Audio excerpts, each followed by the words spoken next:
Hey friends, before we dive into this week's episode, just a heads up. Our podcast talks about suicide, sexual abuse, and other trauma, and some of what you hear may be triggering, so please listen with care.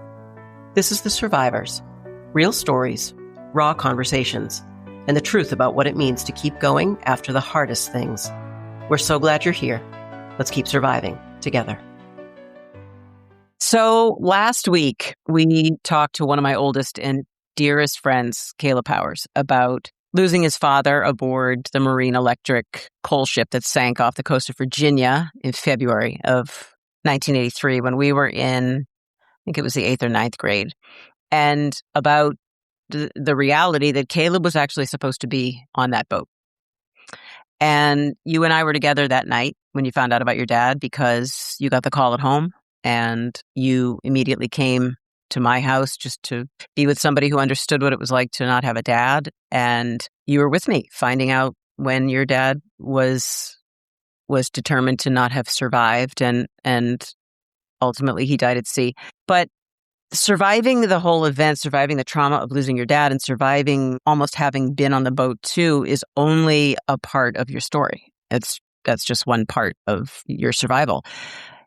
And today we're just going to talk about what came after that, about kind of how your grief blew up. We talked a little bit at the end of last episode about that. And now we just want to dig in a little more about those hardest moments of growing up without your dad and moments people might not realize.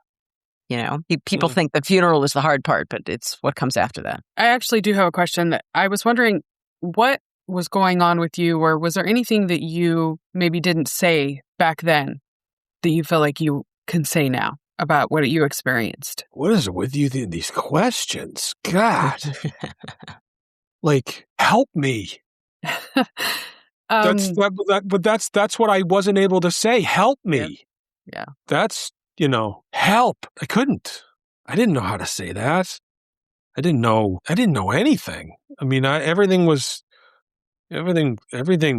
ended. Did you feel like you grew up all of a sudden because this terrible loss just was like all of a sudden I'm a man now because I have to be? No, I like everything stopped. Like my emotional development, my maturity, I just pulled the plug out of the wall and like I said last time, I gave up caring. I just withdrew completely from everything and just, I've heard the expression before, but like crawled into a bottle. And I drank and drugged with a vengeance. I mean, it was on from the get-go.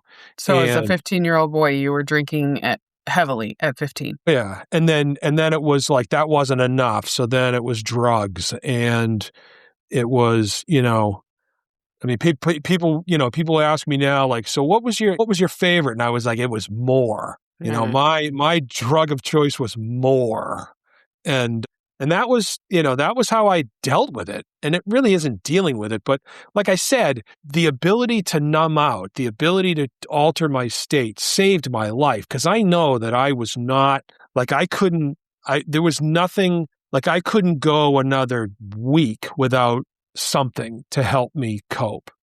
And, so I turned into a monster. I mean, I really do think about like that time in my life as like I was a monster. It just got darker and darker and darker.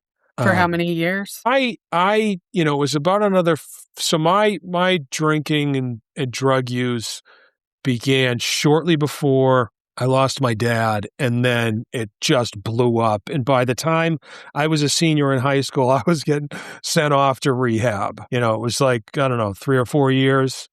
And at that point, I was a bad dude. And my mother at the time was the health education coordinator for the public school system that I was a student in. So she would set the curriculum for drug and alcohol awareness. and her son was in rehab. Well, no. So here's the twist in the story. There was a big sort of, county-wide drug operation. And, in like 5 of the surrounding towns, big time drug dealers got taken out. And my name was associated with one of these guys. And the police came to my mother and said, look, we know what your son's up to. And if you don't do something about it, we're going to have to. And off I went. So that your mom putting you in rehab at that point? Well, it was the choice. It was she knew that, and it wasn't, it wasn't like my grade, like I didn't really go to school. Yeah. And so they gave me, my mom and my stepfather gave me the ultimatum, and they said, look, you either got to go away or you got to get out of the house. And so this is a good part of this is a cool part of the story. That night, and it all went down, I went to our buddy Mike's house. And Mike was one of my, he was one of my party buddies. And I said to him, bro, can you believe this? Like they're giving me an ultimatum, and I gotta go to this place, or I gotta get out of the house, and screw that. I'm going to do my own thing. And he said to me, buddy, you got to go away. You're not going to last a month on your own. He knew that I was, that I wasn't going to last long out there. And maybe 15, 16 years ago, I was in Washington, D.C. for work, and I met up with Mike, and we were going to grab, he's still a dear friend of mine, and we were going to go grab lunch or something. And we were standing on the sidewalk waiting for the light to change. And he was like standing next to me, and I said, you know something? Like guys do, they don't actually have eye contact. They kind of stare off into the distance when it's time to get close. And I was like, you know something? He said, what? I said, you probably don't remember this, but you saved my life. And he's like, what? What are you talking about? Still no eye contact, staring off into space. And I said, you don't remember this, but you saved my life. The night that I came to you and said I had to make a choice, you were the only person who could have said to me, you got to go away. And I actually took that to heart. So off I went. Literally in the March of my senior year, I was 17 years old. It was at the time when interventions were becoming more popular, like identifying at-risk youth and intervene and, that kind of stuff. And so everybody was like, we got one. We got one. It's Caleb. He's the guinea pig for the intervention. And so they sent me off to a hospital. I was there for 30 days. I turned 18 in that miserable place. And it was there that I recognized that my life was at stake, and that if I didn't live a drug and alcohol free life, I was going to die. And so that's when my non-drinking lifestyle and recovery, and that's when it began. And so that was, I kind of think like that's when this story really begins, honestly. And before we get into too much of that, what I was curious to know was, looking back on it now, sort of the arc of this story, Lisa, what has it meant to you to witness my experience? Well, that's a big question. I have such a unique vantage point of your experience because, we were teenage kids together. I was there the night you got the call about your dad and the boat going down. You ran to my house. If people listen to the previous episode, you'll know all the details about kind of what it was like when you learned and showed up at my door, hysterical, not knowing if your dad was alive or dead, and everything that happened after that. And it was profound. It was profound for me on so many levels. I think probably you and I have not talked about this ever, I don't think, but you mentioned in the last episode how you were drawn to come to me and my house because it was a place of love, and you trusted my mom and me, and that was why you felt like you needed to be there, but also because I didn't have a dad. Well, I didn't know anybody else who had lost a parent until you lost your dad right in front of me.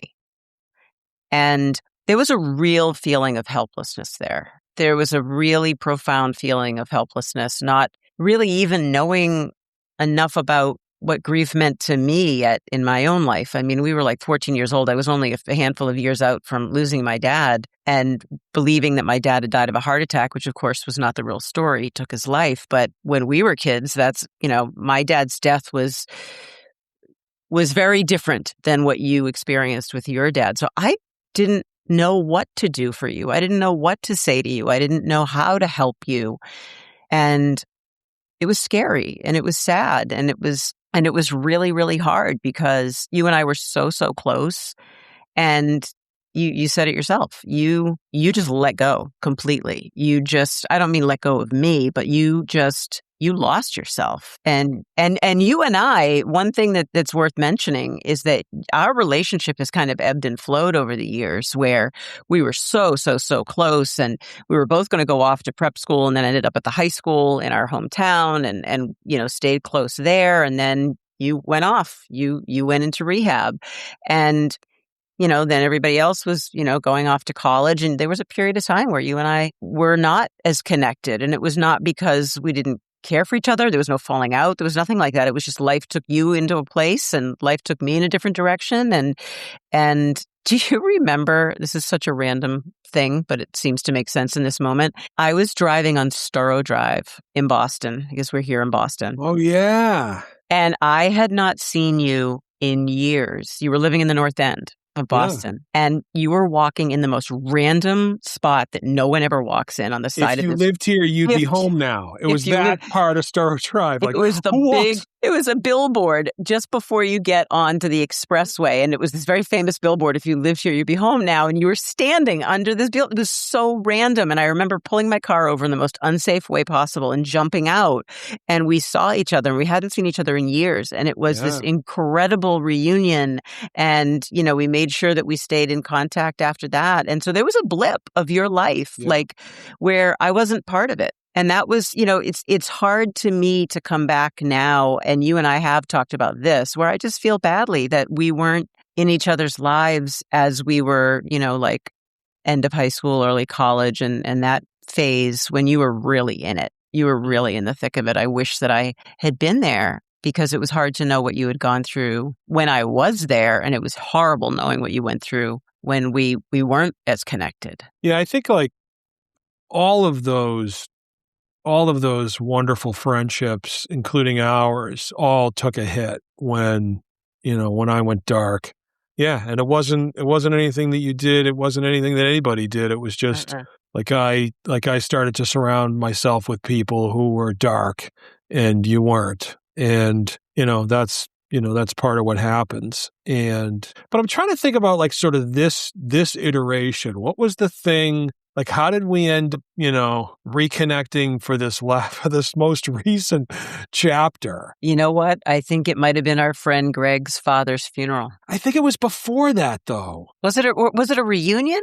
Was it maybe a school reunion or something? I've been trying to think about that too, and I don't remember, because we would kind of pop in and out of each other's lives and kind of check in a little bit and pulse check. This time it stayed, like it stuck. And yeah, I don't remember what it was, but anyway, it's all good now. And that's normal for friendships. Even the best of friends is, which you guys clearly were. Mm-hmm. I have a friendship like that, that I met her when I was 18, and we've come in and out of each other's lives. We would go a year or two without speaking, and yet I love her so dearly, and I think that's just a natural ebb and flow of life. I think that's fair. There's a lot of those, but even that friendship with Mike, like when we just talked last week, and it might have been 6 months before we had, the last time we had talked, and there's that thing about those friendships, man, that they just, they have that something. Like that shared experience, that just the depth of that connection is really, really unusual. And there's not, I might have 5 of those people in my life. Well, there's something interesting, I think, that happens when you have somebody that's near and dear to you that shows up for you in a way, especially when you're experiencing a tremendous amount of grief or loss, and they witness it and they're a part of it, and they just, it just seals this connection that you have with this person. Totally.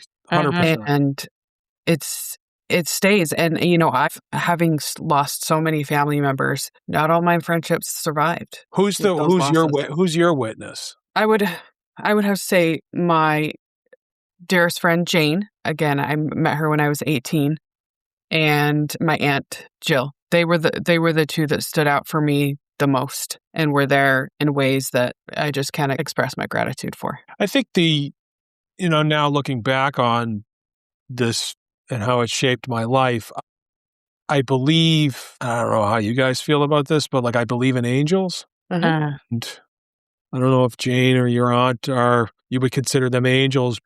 Lisa and her mom were definitely angels. Hey, it's Lisa Sugarman, co-host of The Survivors and founder of the HelpHUB. If you're listening right now and you're not okay, if you're feeling overwhelmed, stuck, or like you're carrying more than you can handle, please know you don't have to go through it alone. You can call or text 988 or chat online at 988lifeline.org to connect with trained counselors like me who are there to listen and support you in the moment. Reaching out is a brave first step, and you owe it to yourself. Because your life matters, your story matters, and help is always just 3 numbers away. There was a guy, I worked at a bakery. Eat your heart out, bakery. Yeah, I would go in after hours and clean. And there was a night baker there who was like an ex-Navy. He was on destroyers in the Second World War. And he would come in and bake, and he was an angel. He was an angel because he knew exactly what happened, when it happened. And, he was a Navy dude. Like he knew what that life was like. And he said something to me that I'll never forget. And again, the guy was an angel. He said, because he knew that I was in a lot of pain. And that was when I was really starting to drift. And he said, Caleb, there's two kinds of lives. There's the life where all of the tough stuff happens in the beginning and the good stuff comes at the end. And then there's the one where the good stuff happens in the beginning and the tough stuff comes at the end. And he said, you're living the first one. And again, as a 15-year-old, like I still remember, like that was something that somewhere inside of me gave me some sort of hope. And I have to say, Joel, you were right. You were right, because this really is like the good stuff comes at the end. And well, you've worked at it. You have worked at it for decades. Yeah, that's true. I've definitely worked my ass off to kind of, whatever, to be where I am today. Mm-hmm. For so sure. You are, from my perspective, you're a really unique kind of survivor. I feel like every one of us, the 3 of us, has a uniqueness to our own story. But your story of surviving is not just about losing your dad. You know that you were supposed to be there on that boat with him. You know that ultimately, ironically, your dad was the one responsible for saving your life because he canceled the trip you were supposed to take with him. What would you say being this kind of survivor taught you about your own life? Whoa. About how to even survive, maybe. What does it mean to you? What does it look like? So I think that, one of the things is that I say this, like, life is hard means something very different to me than it does to the average person. Like, I'm going through a tough time. It's kind of like when like tough shit shows up in my life, it's like, yeah, perspective. So it's perspective. 100%. Like the sort of this is tough meter is, yeah, I got a very different perspective on what's hard. I agree. Yeah, When people tell me about stuff that they are going through that they would consider like the hardest stuff, I'm just like, right, it's kind of like it's sort of like Yeah. like trauma snob. Yeah, I like that. I like that. I'm a trauma my snob. book You is think that's this thick and yours is a paper. Right. right? Like, oh, you think that's hard? Right. I know. And it sounds so awful to say, but I is. mean, when you experience the most awful shit and a lot of it, and people are just dealing with like what you would consider the average day, you're just like, Well, okay, it's like first world problems versus third world problems. for Right. real. You know, that's But what it thank boils God down to. But like, thank God for us, because I know kids that are 15 years old that lost their dads, like today, within the last few years, and I was going to the movies with one of them and my son, and I mean, and there's been other like moments in my life where I've put my hand on a kid's shoulder and said, "Hey, bud, you're not alone."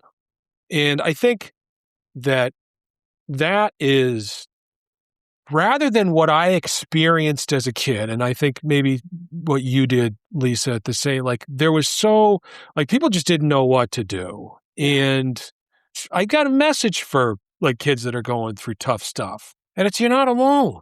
You're not alone. And that, I think, is, that's one of the blessings that this has brought, that I've been able to experience is like, holding on to other people that have been through really hard things and being like, it's going to make sense someday. Well, you know what? I'm glad you said that, and I'm glad you said it that way, because for me, that was the catalyst for me even starting to share in the first place. I never intended to share anything about losing my dad to suicide and losing all the other people I've lost to suicide and my own personal story. And one person kind of tapped me on the shoulder and asked me to talk about it. And that just started a chain reaction, because people saw themselves in some part of my own story. And people started coming to me and saying, I really appreciate you just being open and transparent, because it gave me permission to do the same thing. It doesn't matter what your story is. It doesn't matter what you've been through, what your trauma looks like, how long ago it was. Those things don't matter.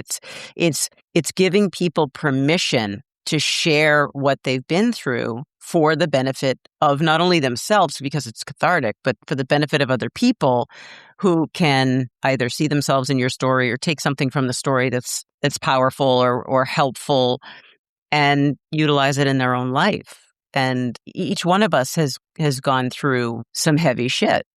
And I just feel so unbelievably grateful at this point in time to be able to talk about it with people and have people respond in a way that says, oh, thank God somebody's out there talking about it, so I don't feel like I'm the only one out there. I mean, I feel like now it's a gift. 1,000% for me, I feel like it's a gift just to be able to have these conversations because of what it does for the people who haven't yet started to have their own, Yeah. But do you ever feel the weight of it? Yeah. Like, does it ever just get to be too much? Yeah, sure.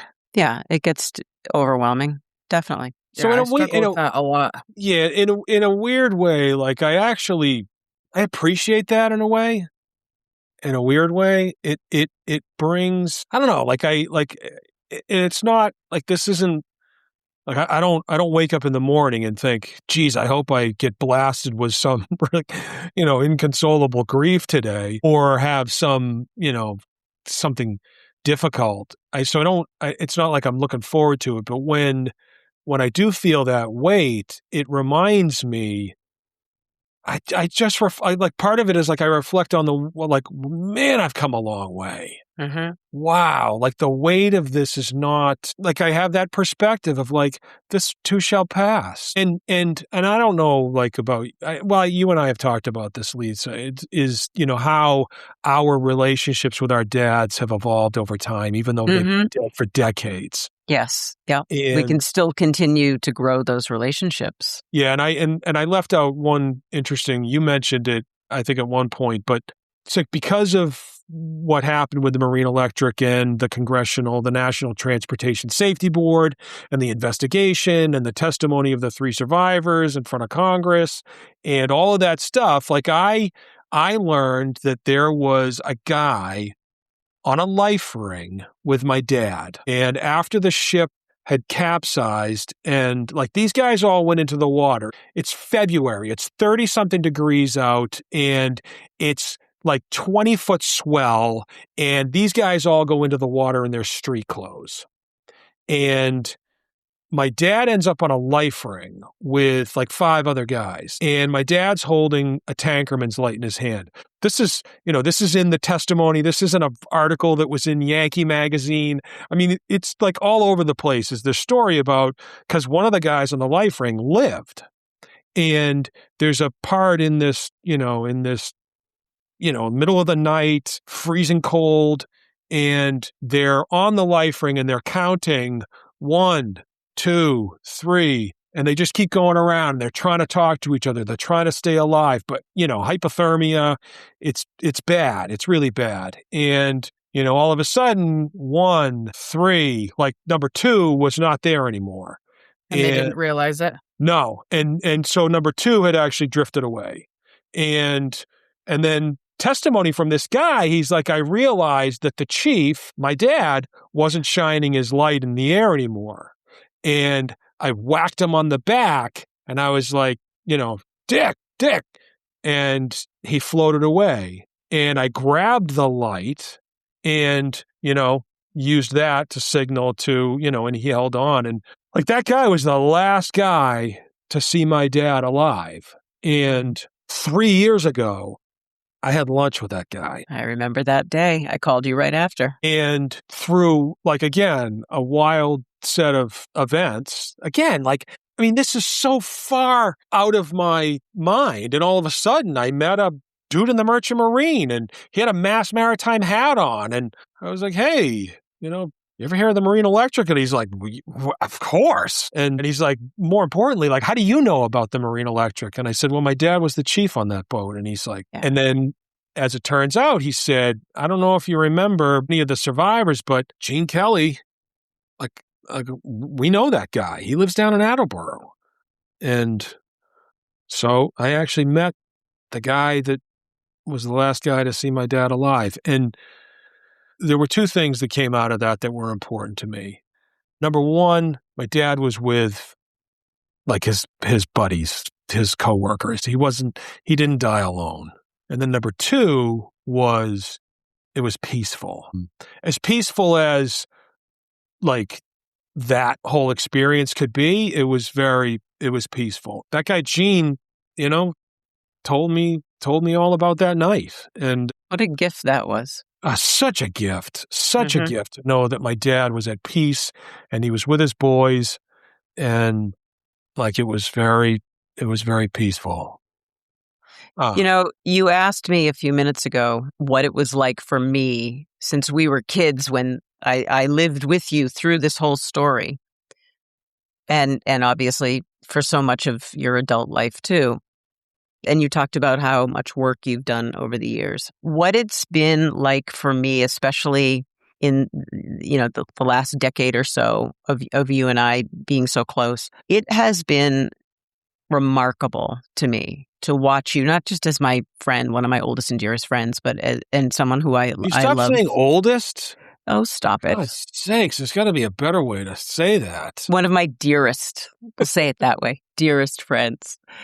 Watching you come into your own, watching you find yourself, watching you expose the best parts of yourself and become this beautiful man who loves his family and has been sober for over 40 years because of that love of himself and his family, and who has worked so hard to understand his loss and his life and what living knowing that you were supposed to be on that boat, all the things that you've had to navigate. Watching you do that as an adult man with such grace and intention is such a privilege for me. And I'm just so, I've never told you, and it's really hard for me right now to not get emotional because of what this story and what you mean to me. But I'm so proud of you, Caleb. I'm just really proud of you. And your dad would be so proud of the man that you are, to be able to come here like this, never having shared any of this publicly, and to come here with us and gifting us the story. So thank you. No need to say thank you. It's what's on my mind and it's what's in my heart. And, you asked the question of what's it been like for me. Well, it's been such a beautiful experience watching you flesh out the best of you and be able to stand here now and talk about all of this for the benefit of other people, to feel less alone. And I know you struggled with that loneliness for so much of your life, and now you can give someone else hope that they don't have to be alone either. Hey, it's Lisa Sugarman, co-host of The Survivors and founder of the HelpHUB. If you're listening right now and you're not okay, if you're feeling overwhelmed, stuck, or like you're carrying more than you can handle, please know you don't have to go through it alone. You can call or text 988 or chat online at 988lifeline.org to connect with trained counselors like me who are there to listen and support you in the moment. Reaching out is a brave first step, and you owe it to yourself. Because your life matters, your story matters, and help is always just 3 numbers away. Thank you for that. It's how I feel. Do you have any peace now with it, especially since you met Jean? I've got peace with all of it, honestly, and I just know that there's a reason for all of it, and it's like such a goofy cliche, but it's one of those things that if I and people might have said the same thing to me, but I promise you, if you're going through it, and like you're feeling the weight of that, it will make sense. It will make sense, and there will be a beautiful other side to whatever it is, and sometimes all you can do is just hold on. I've been there. We've all been there many, many times, and there's an other side to all of this stuff. We get to the other side, and you get to see why, and you get to see how, the mystery of your dad's suicide becoming real to you, and how that completely changed the trajectory of your life. And we're here because of that. Like, your dad gave you that gift so that we could be together to share our stories with other people and ultimately try and have an impact on them. And my dad saved my life, and my dad gave me everything in that moment. And I'm here telling that story because of him. And it's pretty crazy. Like, when you really think about how all the pieces kind of fit together. I want to ask you something. And you and I have a joke. We've always had this joke over the years. No matter what we're doing, whether we're like grabbing a bite to eat or we're just hanging out, going for a walk, having coffee, whatever it is, you and I cannot be in the same room without crying to each other. Something happens, something is said, we start to reminisce about something, and you start or I start or we both start crying. So it's going to be very unlikely that I'm going to ask you this question and you're not going to get emotional. I know you're just going to have to look. You can choose to not answer it, but I am going to ask you a question and preparing you that I might make you emotional. Are you ready for it? Sure. Okay. As we wrap up, if you knew that your dad could hear this conversation right now, what would you want your dad to know right now? Anything. Could be about him, could be about you, could be about anything that's on your heart. What would you tell him? There's just so much. I mean, there's so much that I think there's man, I just cycled through like a dozen different things that I would say to him. And I think it would be, man, I don't know. I don't even know if anybody's ever asked me that question. It's not a fair question because there's a lifetime of stuff that I would want to say to my dad. I know. There's a lifetime of stuff that that I would want him to know. And I would want him to know that, like, I'm okay. I made it. I miss you. Thank you. Yeah, like, but I think it's I miss you. Mm-hmm. God, I miss you. I wished I'd met him. Yeah. Is there a part of your dad that you see in yourself? Yeah, definitely. I mean, there's a bunch. There's a bunch.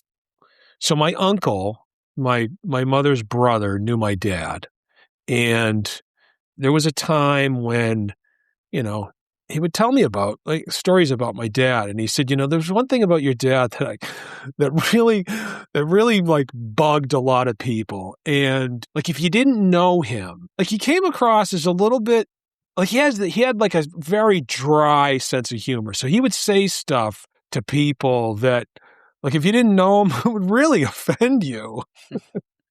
And that's me. Like, I say stuff all the time and people are like, it's just this sort of dry, sarcastic. And he goes, and my uncle said, like, and it really, you really would dislike him if you didn't know him. And so there's that. There's definitely like a cool under pressure, with my kids and my wife, like when stuff goes sideways with stitches, accidents with kids, and just like stuff, like when stuff goes really sideways, super cool. Like there were times when I was a kid where I would get hurt and my dad was just super cool, like just dialed in. There's that. There's like a real passion for cooking. My dad, like he loved to cook, and he used to make like, ginger beer and, these homemade things. And like, I make my own beef jerky, and like, there's definitely my dad, a love of the outdoors.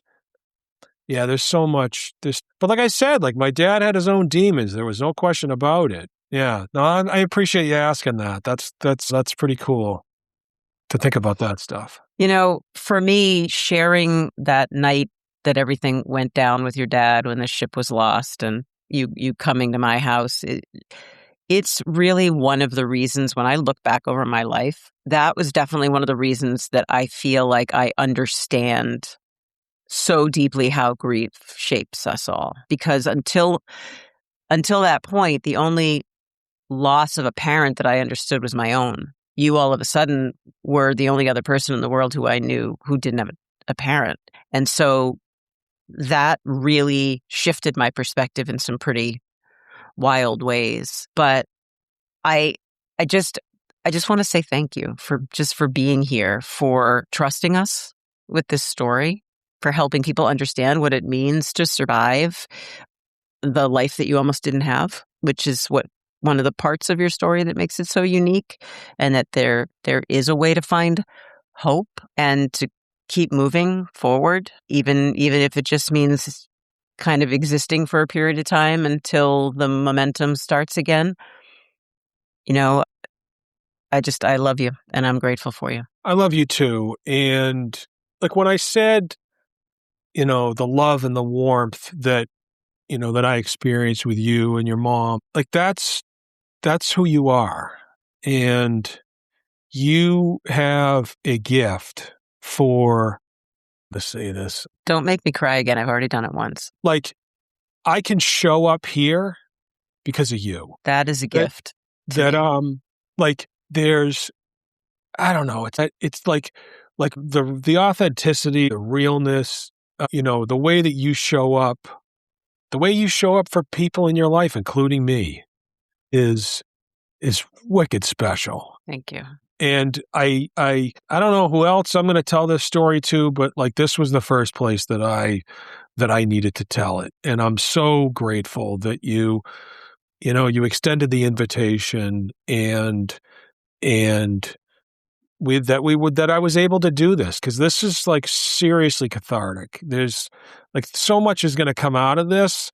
I can't wait to see. It's like both for me internally and just kind of when you put this stuff out there, like wild stuff happens. And well, you and I had a long conversation about this when I asked you if you wanted to be on the pod. And I told you that it's kind of this blind leap of faith. Like you do the thing in the moment that you believe you need to do. And the universe is a funny, funny thing. It reveals itself and kind of your next direction in very unique ways. And I'm just so glad that you were willing to do this. And it is such an unbelievable honor for me to have you choose us to share this story with, because Natasha gets it too. Like, I mean, I appreciate the things that you said that were incredibly kind about, the way you feel about me. You and I have a lifetime of history together.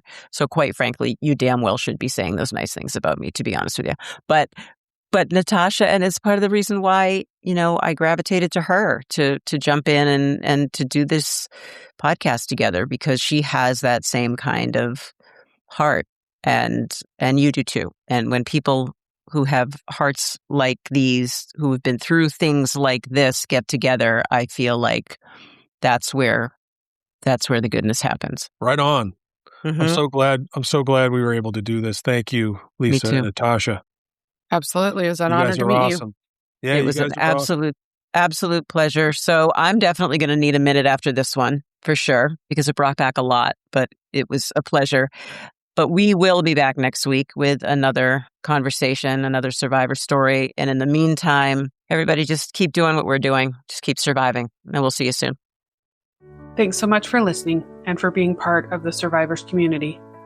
No matter where you are in your story, you're not alone, and you're definitely not broken. Healing takes time, and it looks different for everyone.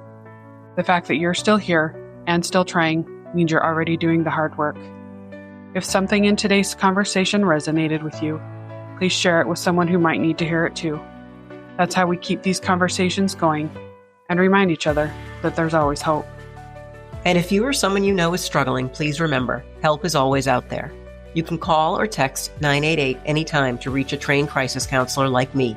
And for more mental health resources, tools, treatment options, and content to support your mental health, visit thehelphub.co. We're so grateful you're part of the Survivors family, and we'll be back next week with another honest conversation about life after the hardest things. Until then, take care of yourself and your people, and keep surviving.